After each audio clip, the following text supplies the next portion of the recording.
Olá, meus amados irmãos, professores, professoras e alunos da EBD. Paz e bem a todos, eu sou o presbítero Melquisedeque e estou aqui para os comentários da lição desta semana. Lições bíblicas da editora CPAD Classe de Jovens, segundo trimestre de 2025. Nesse trimestre nós estamos estudando a história do rei Davi. E a lição de hoje é a lição de número 3, com o tema Davi, o matador de gigante. Lembrando, meus irmãos, que o aplicativo do EBD em Foco já está funcionando. Acesse agora mesmo a sua Play Store e procure por EBD em Foco. Instale o aplicativo do EBD em Foco em seu telefone e acesse todos os slides e subsídios produzidos pelo ebdemfoco.com na palma da sua mão. Lembrando também que você que gosta de ministrar na sua igreja com slides, seja um assinante do ebdemfoco.com. Sendo um assinante do EBD em Foco, você terá slides da revista CPAD 100% baseados na revista, 100% baseado na revista, com imagens de qualidade prontos para serem usados. É isso mesmo, slides editáveis que você pode fazer a alteração que você desejar para melhor atender a sua ministração. O conteúdo da assinatura contém os slides das lições de adultos, slides das lições de jovens, mais bônus, slides de escatologia, slides de discipulado, sermões em PDF, curso básico de teologia e cursos diversos, incluindo cursos de capacitação para o professor da EBD. Acesse o site www.ebdemfoco.com ou entre em contato com a nossa equipe pelo WhatsApp 94 é o DDD 984092869. Muito bem, vamos então para a ministração da nossa lição. O texto principal da nossa lição se encontra no Salmo 33 e verso 16, que diz: Não há rei que se salve com a grandeza de um exército, nem o homem valente se livra pela muita força.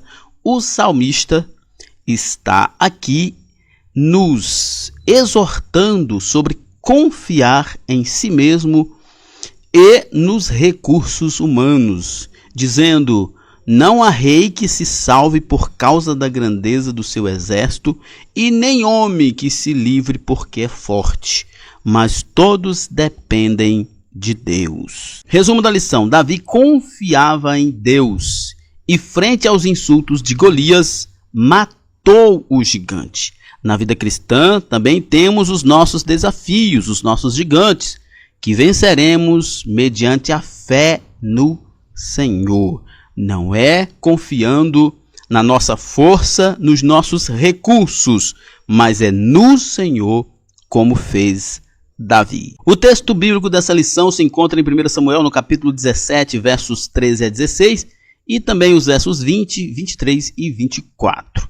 Eu não vou ler o texto por uma questão de tempo, mas com certeza você, nesse trimestre, já está estudando a história de Davi. Se ainda não está, comece agora mesmo. Nossa introdução. O desafio de Davi com relação ao gigante filisteu representa a luta espiritual travada entre o jovem cristão, o mundo, a carne e o inimigo das nossas vidas. Todos nós temos um gigante, que pode ser mais de um, na verdade, né? Pode ser o mundo, a carne e o inimigo das nossas almas, que é Satanás. Uma coisa é fato: nós não vivemos sem batalhas. Se não estivermos lutando contra um, estaremos lutando contra outro. Se o mundo não estiver nos atacando, nós precisamos lutar contra as inclinações da carne. Se nós não estamos lutando contra as inclinações da carne, estamos lutando contra as ciladas do diabo. Portanto, meus queridos irmãos, a luta do crente nunca cessa.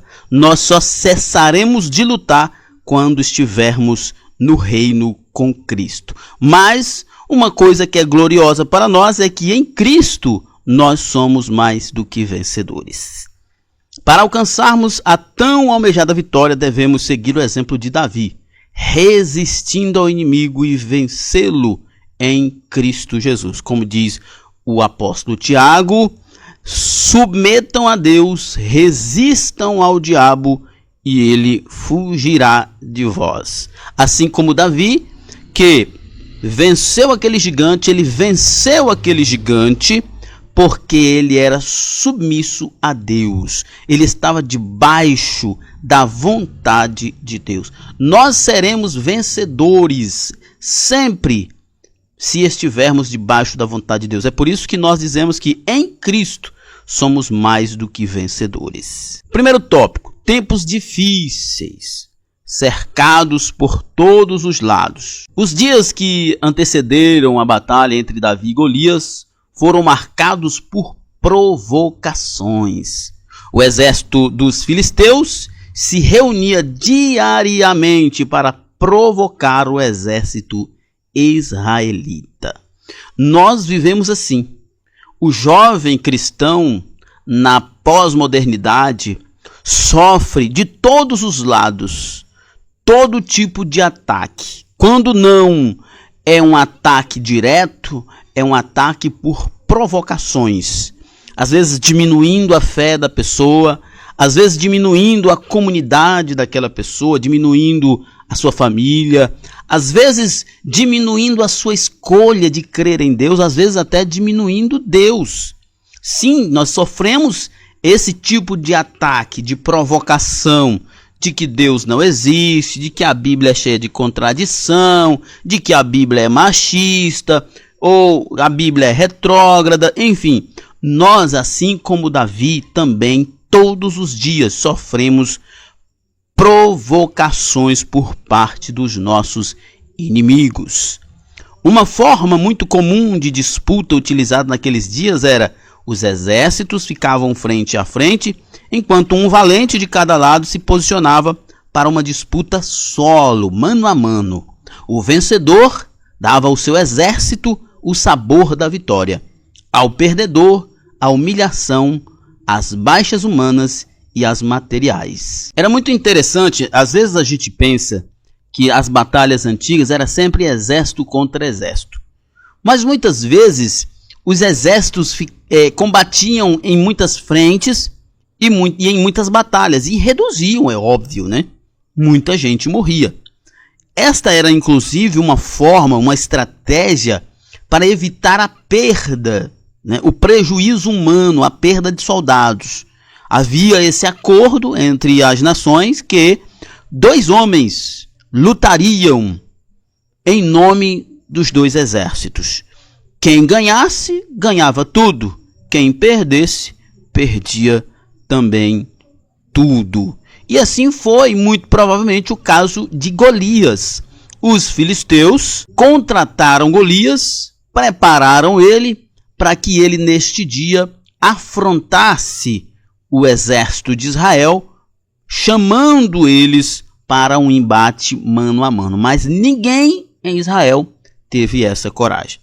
Quem era para ter ido para essa batalha era o rei Saul. Sim, a Bíblia diz que Saul era o mais alto entre eles.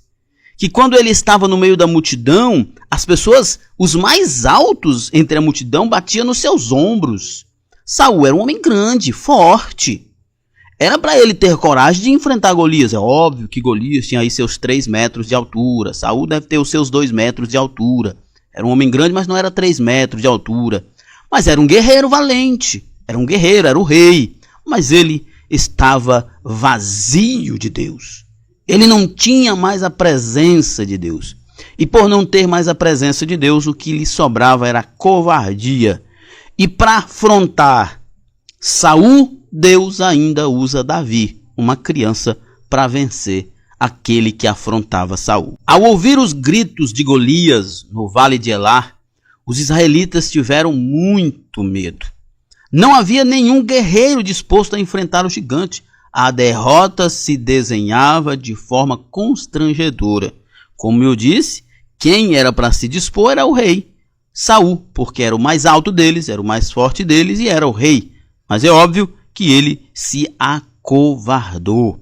1 Samuel 17, verso 11 diz: ouvindo então Saul e todo Israel essas palavras do filisteu, espantaram-se e temeram muito. Estavam todos morrendo de medo por causa da grandeza e da fúria daquele gigante. E por esta razão, a derrota se desenhava de forma constrangedora. Quem era Golias? Conhecido como guerreiro de Gate, Golias tinha uma altura de aproximadamente 3 metros, uma armadura extremamente pesada, um imponente capacete de bronze e uma lança que parecia o eixo de um tear. Era a imagem da força humana, desejada pelos mais habilidosos exércitos da época, o símbolo da força que repousa sobre as competências humanas. Mas nós lidamos com 3 aspectos distintos aqui. O primeiro, nós lidamos com a força bruta de Golias. E o segundo, nós lidamos com o temor de Deus que Davi tinha. E terceiro, com a humildade e sabedoria de Davi. Muitas batalhas, irmãos, não são ganhadas na força bruta.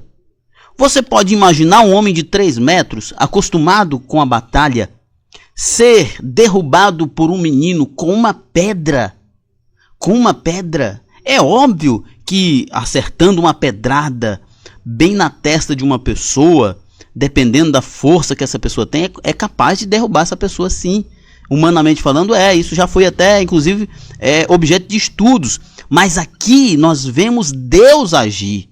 Deus agindo e mostrando para Golias, para os filisteus e também para Saul, que o que Deus queria eram homens de coragem e de fé, não necessariamente de músculos, mas de coragem e de fé. E por isso Deus usa o menor. Porém, a Golias faltava algo. O Deus soberano não era com ele. Golias diariamente perseguia e zombava das situações envolvendo o povo de Israel. Seu objetivo era desmoralizar Israel e ensinava e assim vencer uma batalha célebre. Foram 40 dias de insultos, provocações e muito medo entre os israelitas, que diariamente eram lembrados: vocês são fracos. Deve ser muito triste você ouvir todos os dias que você é um fracassado. Deve ser muito triste você, todos os dias, acuado por um inimigo, por alguém que te persegue e jogando na sua cara a sua fraqueza. Mas é muito bom quando você ignora essas coisas e ouve a palavra de Deus. Foi assim com Davi. Enquanto todos temiam e sofriam com as afrontas dos filisteus, Davi as ignoravam para ouvir a voz de Deus. Golias chamava-os para o embate, mas todos estavam conscientes de suas dificuldades entre as provocações do gigante. Mais do que a confiança em sua própria força, faltava a Golias o entendimento de que a força verdadeira vem do Senhor. É o que eu falei agora há pouco sobre Davi. Nós precisamos entender que nem sempre os músculos é que dão a vitória. A sabedoria e o temor a Deus eram as virtudes e a força de Davi. Quando confiamos em Deus, jamais seremos envergonhados, porque a Escritura diz: todo aquele que nele crê não será confundido. Isso aqui é muito interessante, irmãos. Quando você lê o livro de Atos dos Apóstolos e você vê os milagres que a igreja realizava, tem uma coisa que eu percebo que os irmãos não tinham: era medo de falhar. Eles oravam por pessoas, eles pregavam o evangelho sem ter a preocupação de que algo poderia dar errado. Nós temos um bloqueio carnal profundo. Nós temos medo de chegar na rua, por exemplo, uma pessoa pedir a gente para orar por ela e a gente tem medo de fazer isso. A gente tem medo de que uma pessoa se manifeste possessa. A gente tem medo de ser questionado por alguém que está aflito na rua. Por quê? Porque nós vivemos vazios de Deus. Nós estamos vazios. A maioria de nós está vazio de Deus, mas quando nós estamos cheios de Deus, nós confiamos, nós não nos envergonhamos. Quando nós estamos cheios de Deus, Deus não nos deixa envergonhar.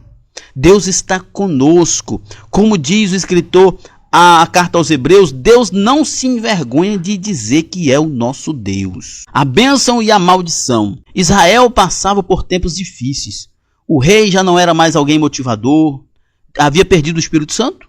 O povo já não tinha a esperança de outrora. O povo que havia desejado um rei. Deus deu um rei segundo os desejos do coração do povo. Consequentemente, o rei se tornou a imagem do povo, distanciado de Deus, fracassado, sem a presença de Deus, covarde e idólatra.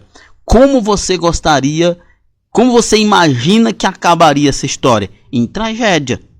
Em tragédia. O povo não tinha esperança porque o rei era um homem sem Deus. Era um homem sem temor de Deus, um homem que pior do que isso. Pior do que sem temor de Deus, ele era um homem que publicamente Deus havia dito para Samuel: eu rejeito Saul, eu não tenho nada mais com Saul, eu não tenho compromisso nenhum com Saul. Então, meu amigo, não tinha como ter outro destino senão a desesperança, o desespero para esse povo. E aqui é importante a gente refletir sobre isso. Que tragédia é para a vida de qualquer pessoa Deus dizer assim: eu não tenho parte nenhuma com você. Muitas vezes a gente pensa que as pessoas ouvirão isso no dia do juízo: afastai-vos de mim, malditos, porque eu não vos conheço. Mas Deus disse isso para Saul. Deus diz isso para Esaú. Deus diz isso para Jonas, para Judas, melhor dizendo, para o discípulo que andou com Jesus. Paulo diz isso lá em Romanos capítulo 1, que Deus entrega àqueles desobedientes a sua própria desobediência para receber em si mesmo as consequências dos seus pecados. É triste. Você imagina Deus olhar para você e dizer: eu não tenho compromisso nenhum com você. Nós temos que ter cuidado. Nós não somos perfeitos e é exatamente por isso que nós devemos estar diante de Deus humildes, dependentes de Deus, como era Davi, e não soberbo como Saul. Mas qual o motivo de toda essa desgraça na vida do rei e do povo? Longe de um fato ou outro, a verdadeira causa de todas essas desesperanças, de todos esses problemas, repousava sobre as más escolhas, tanto do povo quanto do rei. Nós não podemos, jovens, especialmente jovens, nós não podemos viver a nossa vida pensando que não colheremos frutos das nossas condutas. Nós temos que colocar isso na nossa mente, no nosso coração, na nossa alma, que de fato aquilo que Paulo diz em Gálatas 6 e 7, tudo que plantarmos, isso colheremos. Aqui o povo fez uma escolha errada, escolheu um homem segundo o coração deles mesmos. O rei fez escolha errada e Deus os abandonou. E agora eles estão vivendo em um caos, em uma vergonha, mas por causa das escolhas erradas que eles fizeram, e principalmente a escolha de abandonar Deus. Saul escolheu não mais obedecer a Deus. O povo escolheu as referências cananeias. Aqueles guerreiros escolheram confiar no efêmero e perderam a esperança. Somos frutos de nossas decisões, irmãos. Cada escolha é também uma renúncia. Nós não podemos ter comunhão com as trevas. Elias disse para o povo de Israel na época do rei Acabe: se Deus é Deus, adore a Deus. Mas se é Baal que é Deus, então adore a Baal. E não fique em cima do muro. Não fique em cima do muro. Tome sua decisão e arque com as consequências. Ou então você admita, tome uma decisão e renuncie o resto, porque não dá para conciliar luz e trevas. Ao escolhermos o padrão humano, negligenciamos o padrão divino. Cada escolha cobra o seu preço, especialmente para os jovens. Nós precisamos dizer isso. Nós que somos adultos já temos um pouco mais de maturidade, já passamos por algumas coisas. Mas os jovens, uma coisa que nunca muda, é o jovem achando que é inteligente, que é esperto. O jovem não é esperto. Por definição, a palavra jovem já diz falta de experiência, falta de maturidade. Um jovem não pode ter a tolice de achar que é experiente, que é inteligente, que é esperto. Não é. Então tome cuidado com suas escolhas. O povo escolheu um rei segundo o seu próprio coração. O rei escolheu seguir o seu próprio coração e se tornou igual ao povo. Foi rejeitado por Deus. E agora estão colhendo as consequências de suas escolhas. Mas Davi era um homem segundo o coração de Deus. Davi era o homem que escolheu, ou nessa época ainda, era uma criança, um adolescente que escolheu agradar a Deus. Cada escolha cobra o seu preço. Ao nos aproximarmos de Deus como Davi, somos agraciados com suas bênçãos. Mas nos afastarmos de Deus e vivermos em obediência como Saul, nós seremos rejeitados por Deus. Eu sei que isso é uma palavra duríssima, irmãos. Jamais queira ouvir de Deus que ele te rejeita. Jamais, porque essa é uma das coisas mais horrível, mais tenebrosa que alguém possa ouvir. Mas Deus rejeitou pessoas na história da humanidade porque eles escolheram viver a sua própria vontade e não a vontade de Deus. Segundo tópico, alguém que sabia em quem confiar. Que maravilha! Davi não aceita o insulto. O pai de Davi o enviou ao campo de batalha com a finalidade de levar alimento aos irmãos. Uma simples tarefa, algo fácil de se fazer.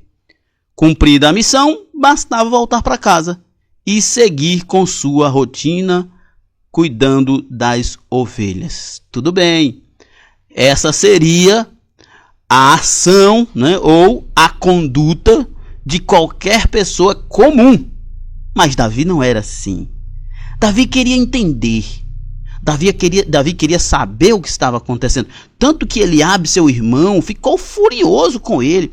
O que você está vindo aqui fazer aqui? Você é curioso demais. Eu conheço essa sua petulância. Aquilo que para Eliabe era um problema, para Davi era uma virtude. A vontade de conhecer, de saber, de entender, de estar disposto. Então ele está ali. Ele havia cumprido aquilo que ele havia sido enviado para fazer pelo seu pai, e ele está ali. E então, por ele estar ali, ele ouve a afronta daquele filisteu. O jovem era diferente dos demais. Ele sempre ia além em suas missões e dava sempre o seu melhor. As palavras afrontosas do gigante de Gate o deixaram incomodado. Tem gente que não se incomoda com afronta, né? Tem gente que não se afeta. A gente precisa ter cuidado sobre isso, irmãos. Porque se a afronta não nos afeta, ou nós nos acostumamos com ela, ou nós já superamos ela. Em qual estágio da vida você está? Ou nós temos maturidade para não sermos afetados pela afronta, ou então nós já nos acostumamos com ela.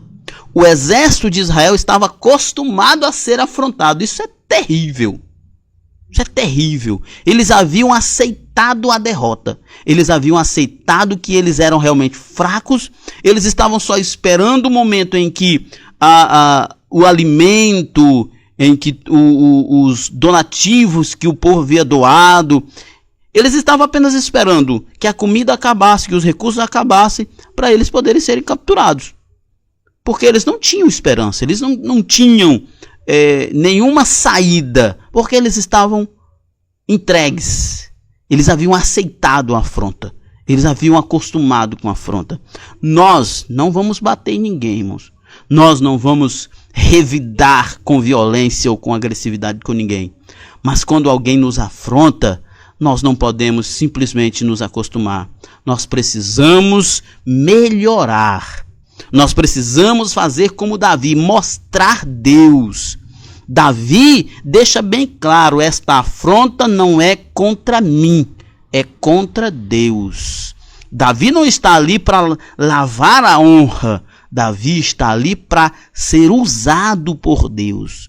Quando formos afrontados por sermos crentes, nós não vamos limpar a nossa honra, nem limpar a honra de Deus, porque Deus não precisa disso, mas nós temos que nos dispor a sermos instrumentos de Deus, para mostrar para aqueles que nos afrontam que o nosso Deus é poderoso. Saul e seus soldados estavam amedrontados diante de tais ameaças, pois confiavam na força humana. Nem na força humana eles não confiavam mais, estavam tão entregues. Já Davi, que confiava em Deus, começou a perguntar a todos quem iria enfrentar aquele desafio. Quem tem coragem? E hoje é preciso evangelizar, é preciso orar. Quem vai? Quem se dispõe? Quem fará como Davi? Quem fará como Isaías? Eis-me aqui, envia-me a mim. Quem de nós estamos dispostos a nos colocar à disposição de Deus? Sem esmorecer, Davi apresentou-se para aceitar tal desafio. Diante do olhar perplexo de todos, foi levado até o rei, que tentou desencorajar aquele que era para estar ali agora, feliz, animado, porque alguém se dispunha a ir para a luta. Agora ele tenta desencorajar. É triste, irmão, quando quem deve nos animar nos desanima. É triste quando quem deve nos encorajar nos desencoraja.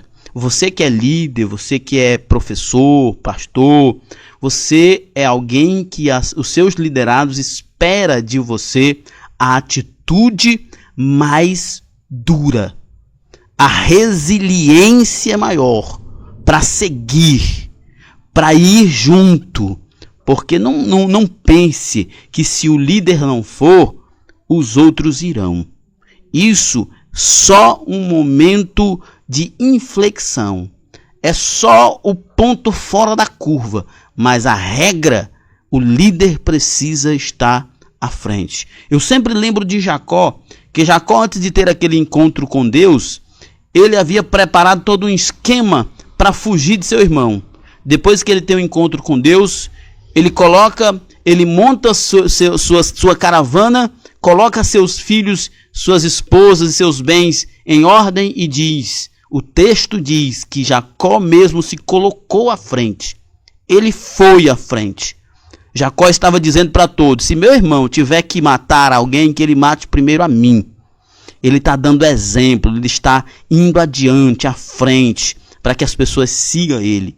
Davi está aqui todo disposto, mas o rei Saul, ao invés de encorajá-lo, desencoraja. Com autoridade na fala, o jovem pastor de ovelha faz menção de dois fatos notáveis. Aprendeu a lutar defendendo as ovelhas. Aprendeu a lutar defendendo aqueles que não conseguiam se defender. Aprendeu a lutar lutando contra predadores poderosos. E o Senhor esteve com ele e estará novamente. Isso me traz uma reflexão importante, irmãos, que a gente tem que parar de nos acomodar com essa vida vazia. Nós precisamos ter experiência com Deus. As nossas experiências com Deus nos dará mais ânimo quando nós estivermos diante de adversidades. A experiência de Davi protegendo as ovelhas fez com que ele tivesse confiança em enfrentar o gigante. Ninguém enfrenta um gigante da noite para o dia. Ninguém enfrenta um gigante sem antes ter sido experimentado de alguma forma. Deus nos dá a oportunidade de sermos experimentados. Nós é que nos acovardamos. Nós é que fugimos. Nós é que dedicamos a nossa vida a futilidades, às redes sociais, a toda sorte de porcarias que a pós-modernidade oferece, e nós não aproveitamos a oportunidade de amadurecer, de nos fortalecer. Davi, nós olhamos assim, Davi venceu um gigante, mas Davi já havia vencido um urso e um leão, meu amigo. Ele já tinha experiência, ele já estava preparado, ele já sabia o que era lutar, ele já sabia o que era vencer um predador que era mais forte do que ele. Ele já tinha experiência, ele já havia sido testado. Deus nos dá a oportunidade para que nós nos fortalecemos, para que nós tenhamos mais resistência, para que nós nos preparemos. Cada momento da nossa vida é uma oportunidade de aprendermos mais e mais. Quantos ensinamentos podemos aprender a partir dessa fala? Deus nos capacita na caminhada, irmão. Ao vivermos segundo a sua vontade, esta peleja não é só nossa, porque Ele peleja conosco. Segundo as Crônicas 20 e verso 15 diz assim, ó: Jaziel disse a Josafá: dai ouvidos, todo Judá, e vós, moradores de Jerusalém, e tu, ó rei Josafá, assim diz o Senhor: não temais, nem vos assusteis, por causa desta grande multidão que vem contra vocês, pois a peleja não é vossa, é do Senhor. A vitória é certa. Saul, mesmo relutante, permitiu que Davi enfrentasse o gigante. Ele não tinha escolha. Ele não tinha outra alternativa. Ele já estava entregue. Ele já sabia que assim que os alimentos acabassem, os filisteus invadiriam o acampamento e prenderiam eles todos. Então, era o que tinha, mas sem nenhuma confiança. Mas Deus estava com Davi. O gigante é derrotado.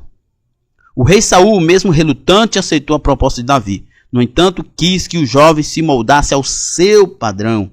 E isso não deu muito certo e não dá. Gente. O nosso padrão é o padrão de Deus. Nós temos que nos moldar ao padrão de Deus. Lembra que eu acabei de falar que Davi já tinha sido experimentado? Quem foi que experimentou Davi? Deus. Davi estava moldado a qual padrão? Ao padrão de Deus. Mas Saul tentou amoldar Davi ao padrão dele. Vista as minhas vestes, a minha armadura e pegue a minha espada. E aí Davi disse: tudo bem, vamos ver como é que dá isso. E Davi sabiamente percebeu: não, rei, sua armadura é sua armadura. A minha armadura é a fé no Deus dos exércitos. Ao insistir que Davi usasse a sua armadura e que aos olhos humanos seria uma honra, demonstrou mais uma vez a sua falta de confiança em Deus. Saul sempre acreditando que era capaz de fazer as coisas sem Deus. Por que nós oramos pouco, irmãos? Por que nós lemos a Bíblia pouco? Por que é tão difícil para nós irmos para a igreja congregar? Por quê? Porque nós acreditamos lá no fundo que nós podemos viver bem sem isso. É isso. Você sabe por que uma pessoa levanta 5 horas da manhã para ir para a academia? Porque ela acredita que fazendo isso vai ajudar a melhorar de vida.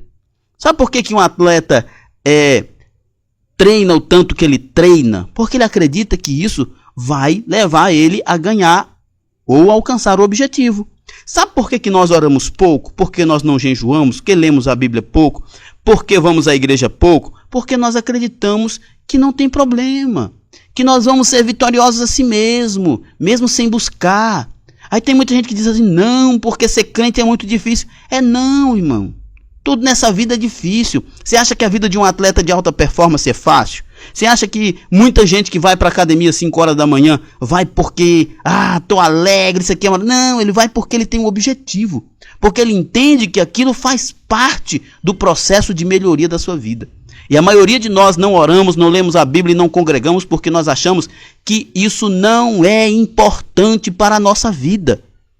Era isso que Saul estava dizendo para Davi: não importa o que Deus falou, se você estiver aqui vestido na minha armadura, tá tudo bem, não é verdade, é mentira. Nós temos que estar de acordo com Deus. Davi, ao vestir a armadura do rei, a sentiu pesada e de difícil mobilidade.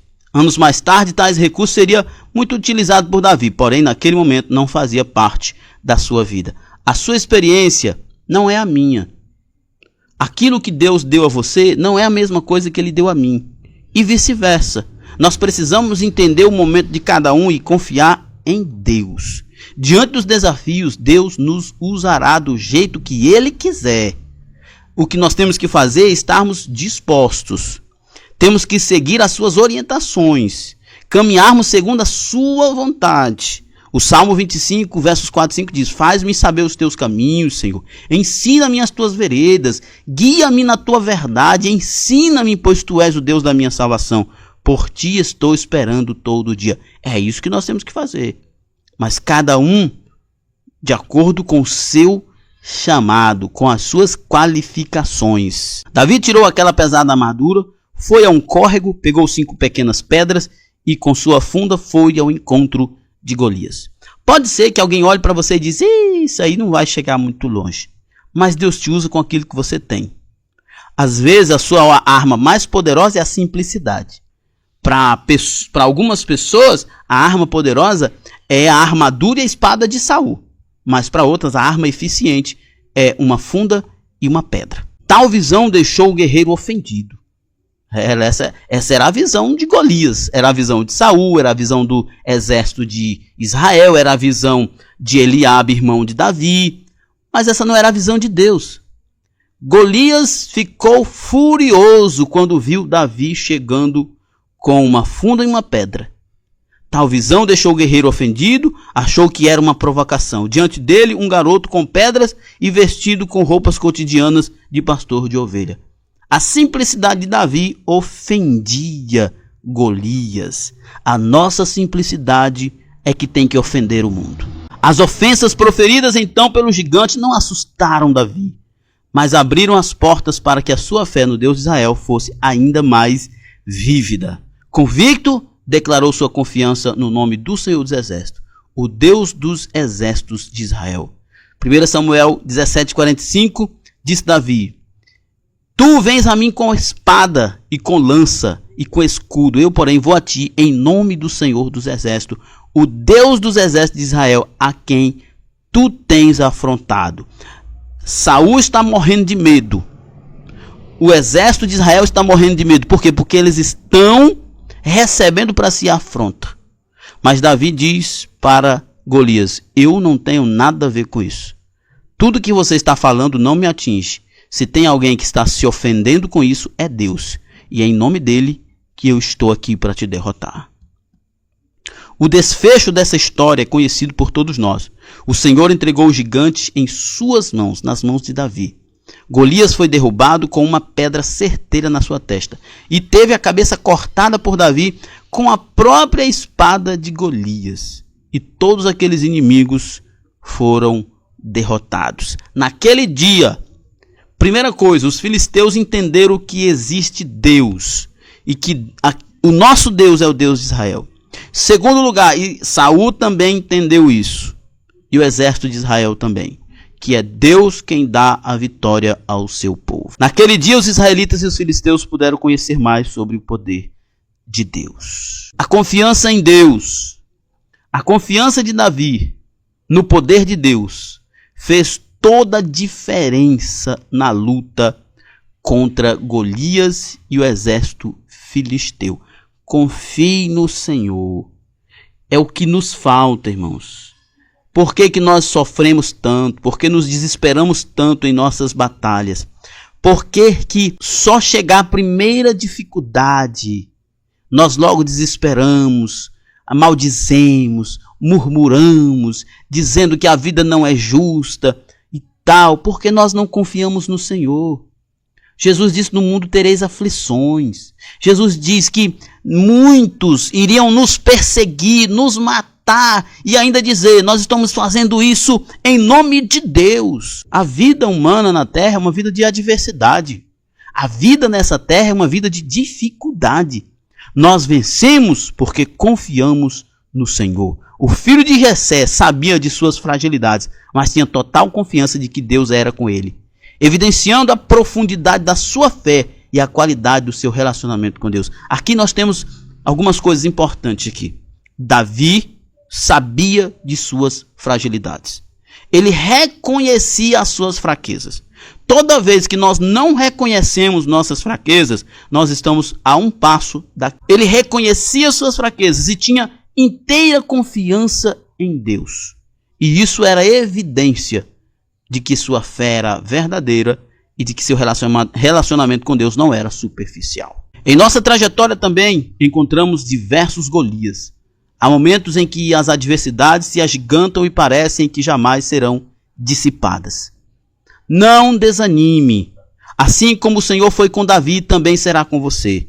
Basta confiar nele e fielmente buscar a sua presença em sua vida. Lembre-se, irmãos, no mundo teremos aflições, no mundo nós teremos escassez, no mundo nós teremos perseguições, no mundo seremos afrontados, no mundo teremos perdas, no mundo teremos enfermidades, mas Deus não nos abandona jamais. Terceiro tópico, o jovem cristão e a sua luta contra o mundo.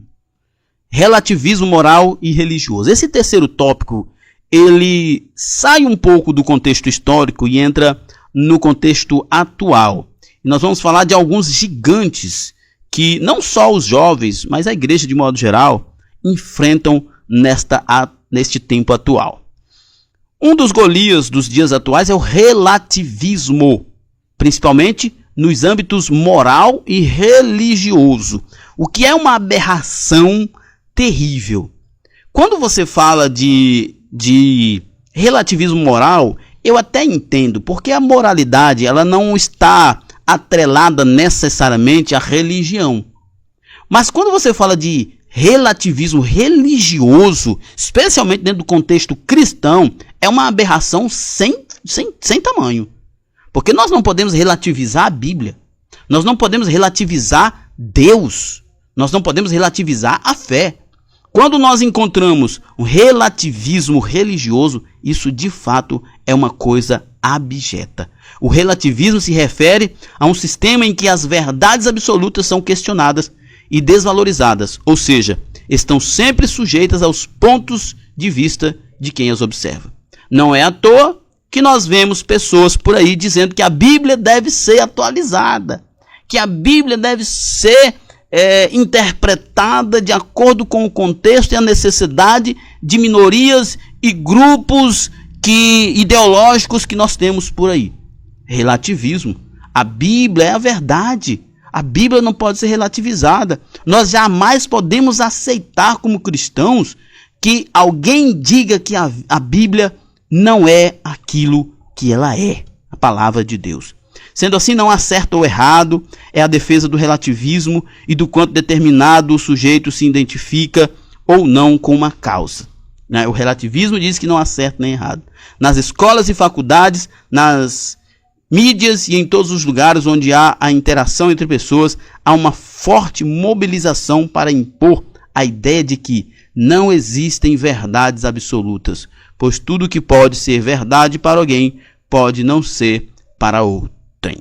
Aí, inclusive, tem aquele debate quando alguém diz que não existe verdade absoluta. Quando você diz que não existe verdade absoluta, você está afirmando uma verdade absoluta. Então, as pessoas, elas inclusive defendem aquilo das quais elas sequer têm noção. E o jovem cristão precisa ter cuidado quanto a isso. Os discursos proferidos nesse sentido, em primeiro momento, são carregados de frases de efeito, defesas superficiais e usadas de uma forma que nem sempre reflete a realidade, cheias de pseudo-piedade, de bondade, de atenção ao necessitado, ao fraco. É sempre dessa forma que começa. O cristão deve se opor ao relativismo e buscar um posicionamento fortalecido em seu relacionamento com Deus, baseado na Bíblia, e também em uma apreciação correta dos fatos e das evidências acerca do conceito apresentado. Você não pode defender uma coisa porque você ouviu falar. Você precisa testar, experimentar esta verdade. Não podemos cair no conto das ideologias, não podemos cair no conto da pós-modernidade, que é uma aberração que as pessoas estão buscando viver. Em nossa vida cristã, somos amparados por verdades absolutas que nos confortam e nos edificam. Cremos nisso. Isso aqui é importante. Nós precisamos que a Bíblia seja a verdade absoluta. Do contrário, nós estamos terrivelmente perdidos. Como nós poderemos acreditar que somos perdoados se a Bíblia não for verdade absoluta? Como poderemos confiar que o sacrifício de Jesus na cruz do Calvário é perfeito para nos perdoar e nos salvar se a Bíblia não for verdade absoluta? Então, por isso que o comentarista fala aqui de forma maravilhosa. Nós somos amparados por verdades absolutas e elas nos confortam. Elas nos edificam, nos confortam. Os perigos do mundo virtual. Há muito tempo a internet deixou de ser um recurso voltado para algumas atividades profissionais e acadêmicas e passou a fazer parte da vida de todos nós. Entre suas muitas funcionalidades, destacamos a possibilidade de interagir com muitas pessoas e darmos mais agilidade e eficácia a projetos pessoais. A internet se tornou um instrumento de relacionamento, o que é um problema sério. Porque o ser humano não foi criado para se relacionar virtualmente. Ele foi criado para se relacionar presencialmente. Mas a internet acabou dando essa possibilidade, o que é uma tragédia. A internet deu espaço para qualquer idiota dar a sua opinião. Não estou dizendo aqui que tem que ter censura. Não. Nós temos que aprender a conviver com isso. Mas a internet deu esse poder para qualquer idiota dar sua opinião. Nós precisamos entender estas coisas e, como diz Paulo, ouvir de tudo e reter somente o que é bom. Porém, a partir dessas mudanças, o perigo do mundo virtual começaram também a fazer parte da vida comum de forma nociva, revelando a fragilidade humana e promovendo insegurança, frustrações, rupturas de comunhão e o insucesso. A privacidade abriu espaço para a superexposição. Tudo é compartilhado, embora poucos são os conteúdos legítimos diante de tantos filtros, trends e fotos pinçadas de álbuns já sem memória disponíveis. Tudo isso aqui é o reflexo da fragilidade que a humanidade vive. Tudo isso aqui é reflexo da liquidez desta geração. É por isso que diz que nós vivemos numa sociedade líquida, fragmentada. Olha só, nós temos aqui tantas coisas como filtros, trends, memórias que não dizem nada, que não está mais disponível, é apenas uma foto que a pessoa nem lembra o que era, porque muitas vezes estava chapado, estava numa situação terrível. Isso é um reflexo de uma sociedade degenerada, uma sociedade líquida e escravizada por seus desejos.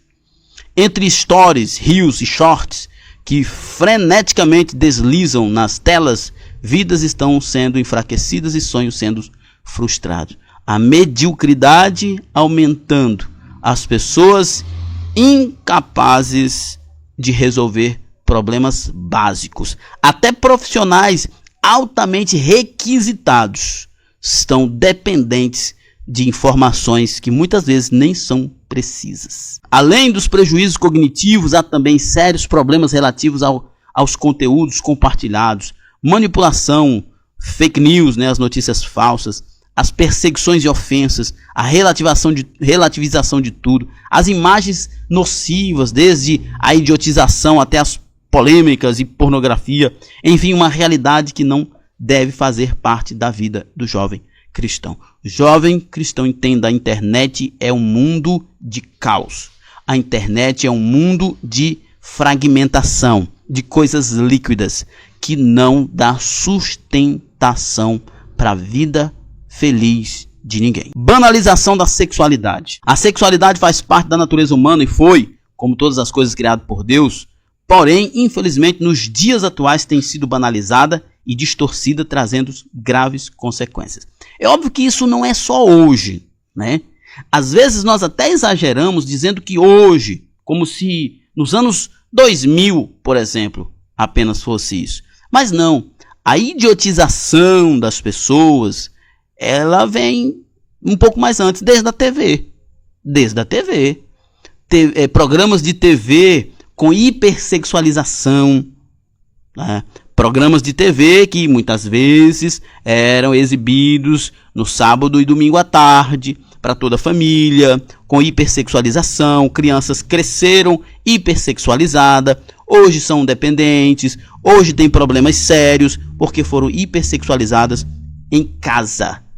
Em programas tidos como programas familiares, como o programa do Faustão, programa do Gugu, Silvio Santos e outros. outros. Este problema da hipersexualização é antigo. A nossa sociedade está cada vez mais hipersexualizada, até as crianças, levando as pessoas a verem no sexo e na busca por prazer o sentido das suas vidas. O problema é que a hipersexualização é algo tão terrível que o sexo, de forma natural, não satisfaz mais essas pessoas. E a busca por uma satisfação cada vez mais intensa é cada vez maior. E à medida que isso passa, mais degenerado essa sociedade fica. Aqui fica um alerta para todos os jovens, especialmente jovens cristãos. Tenham muito cuidado com isso. Tenham muito cuidado com a internet, com a TV, com os filmes. Tenham muito cuidado, porque elas, todas essas produções não são sem razão. Não é uma coisa aleatória. Todas elas têm propósitos muito bem estabelecidos. Eu não estou aqui para falar sobre teoria da conspiração, que isso foi sacrificado a demônio ou outra coisa.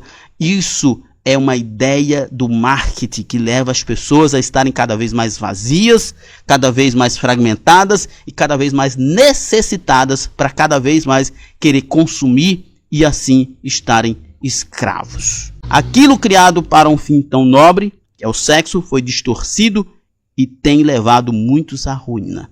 Há um movimento coletivo impondo uma pauta que explora precocemente a sexualidade, levando as novas gerações a uma vida sexual pecaminosa, danosa e cada vez mais precoce.